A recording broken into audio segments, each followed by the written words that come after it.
tá tão ruim que não possa piorar. Estalonou um pneu, estalonou o outro, explodiu o cabo e o 6BT continua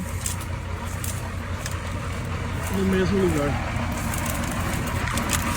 É, o Berton não é chocolate, gurizada. Dá uma olhada aí.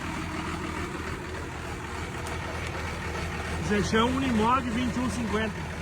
Dá uma olhada.